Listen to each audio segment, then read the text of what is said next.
There's one fatal flaw that kills more modern fantasy stories than any other, and that is creative cowardice. After analyzing countless fantasy stories, I can tell you this pattern is everywhere and has resulted in a flood of copycat stories that are too afraid to become something unique. So in this video, I'll show you why this risk-averse storytelling fails, and more importantly, how you can arm your own work with the thematic conviction it needs to feel truly alive.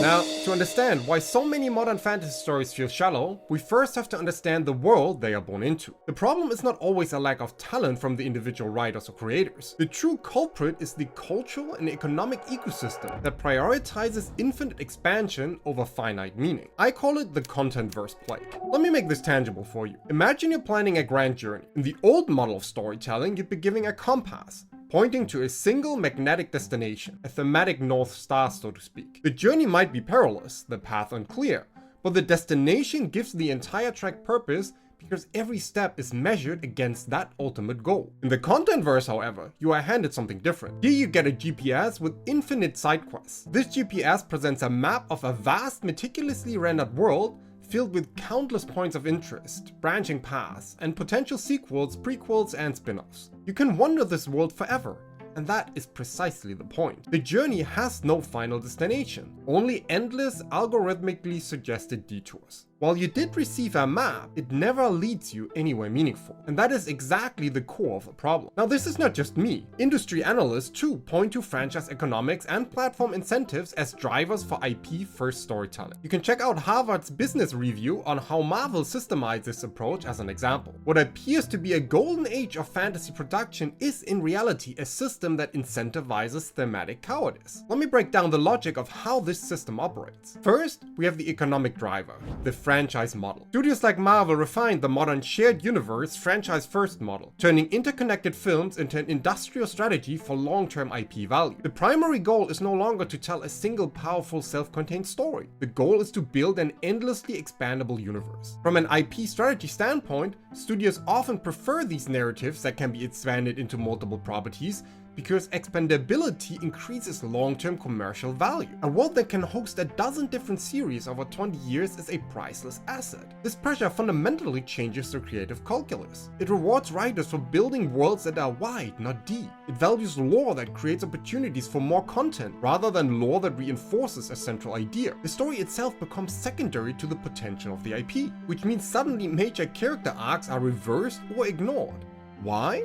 Because the new story needs to set up a spin-off series for a different character. The integrity of the original narrative is sacrificed on the altar of IP expansion. Each installment becomes less of a story and more of a commercial for the next product in the line. Now, the second factor then is audience fragmentation. In a global marketplace, major franchises are designed to appeal to the broadest possible audience. They are products meant to be consumed by everyone, everywhere. This creates a powerful incentive to sand off any sharp edges. A story with a strong, specific, and challenging thematic argument is inherently risky. A powerful moral statement will, by its very nature, alienate those who disagree with it. And to avoid this risk, the themes become generic. Sanitized platitudes like family is important, hope is powerful, or good should triumph over evil. These are not morally deep themes. They are slogans for greeting cards. They might feel resonant, but they are philosophically empty. They challenge no one, and as a result, they truly move no one either. And this creates stories that are emotionally pleasant but philosophically toothless. Many modern blockbusters will gesture towards a powerful theme like sacrifice or freedom, but they rarely commit to showing the true ugly cost of that idea. The hero might talk about sacrifice, but the final victory comes with minimal loss. The message is presented as a comforting blanket, not a sharpened blade. It's designed to be agreeable, not transformative. And this leads us to the final and most insidious symptom, the lore as plot fallacy. When a story lacks a powerful thematic engine, it must substitute something else to create the illusion of depth and complexity. And that substitute is almost always lore. A perfect and painful recent example is Amazon's The Rings of Power. For an entire season, the narrative engine was not a character's moral struggle. The engine was a guessing game for the audience. Who is Sauron? Who is the stranger? The plot advanced not through choices, but through the slow, deliberate withholding of information. Characters frequently stop the action cold to deliver lengthy exposition about the history of Middle-earth. The how of the world completely eclipses the why of the story. Basically, the entire narrative momentum is fueled by reveals of information, not by tests of character or philosophy. This is the environment in which modern fantasy is created. It is a system that rewards breadth over depth, engagement over meaning, and lore over conviction. As a result, it encourages a form of creative cowardice that results in stunningly beautiful worlds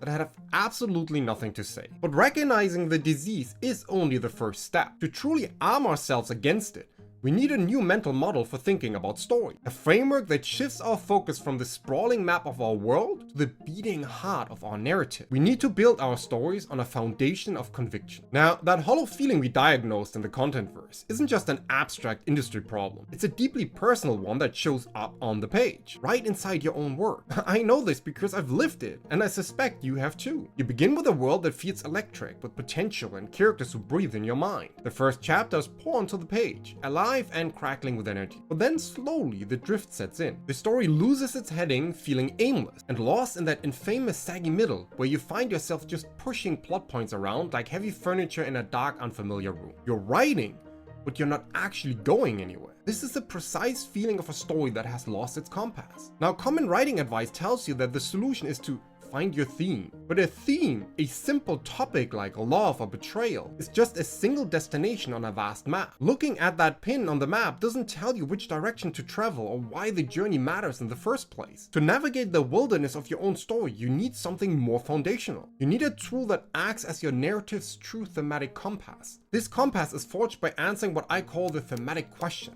What is this story really about? The answer to that question, articulated in a single powerful sentence, is your story promise. The story promise is the central transformative argument at the heart of your narrative, a statement of conviction that elevates a simple sequence of events into a profound journey of meaning. Let's look at Ursula K. Le Guin's masterpiece, A Wizard of Earthsea. Now, a simple plot summary might describe it as the story of a gifted but arrogant young wizard who accidentally releases a terrible shadow monster and must find a way to destroy it. That tells us what happens, but it doesn't touch the story's soul. The true story promise is far deeper. This story is about learning that to conquer your shadow, you must first accept it as an integral part of yourself. Can you feel that profound shift in gravity? Suddenly the plot is no longer just a vessel, it becomes a carrier of precious cargo.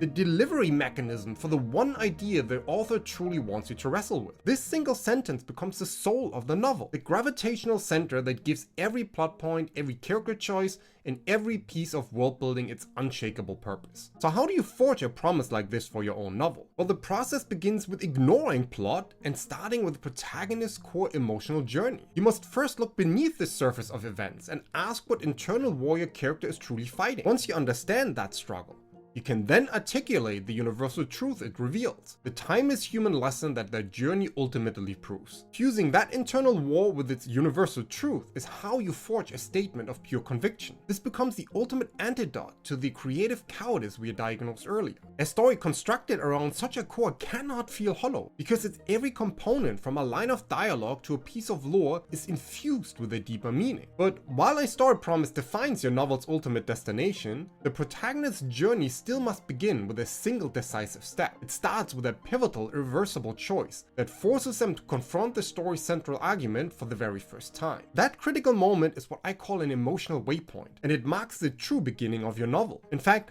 I believe that turning your big idea into such tangible moments is so crucial that I've put together a specific worksheet to guide you through it. It's a key part of my Emotional Waypoint Starter Kit, which is a free guide that helps you define the core conflict and choices that will serve as the unshakable foundation for your entire novel. You can grab it for free using the link right in the description below. Now, having said that, understanding the theory is one thing, but witnessing its power in action is another. The true value of this model becomes undeniable when we see the stark difference it makes on the screen. So let me place two major fantasy works head to head. One that wanders lost in the Contentverse, and another that is built on the unshakable bedrock of a powerful story promise. The difference between a story that simply exists in a world and a story that uses a world to say something is profound. On one hand, we have Netflix's adaptation of The Witcher, a prime example of a Contentverse narrative. On the other, the BBC HBO adaptation of Philip Pullman's His Dark Materials, a story built from its very DNA around a dangerous story promise. Let me begin with The Witcher first here. The show is on many levels a success, at least in its early season. It has stunning production design, thrilling action, and a genuinely charismatic lead performance by Henry Cavill. The world feels gritty and lived in, but if you ask,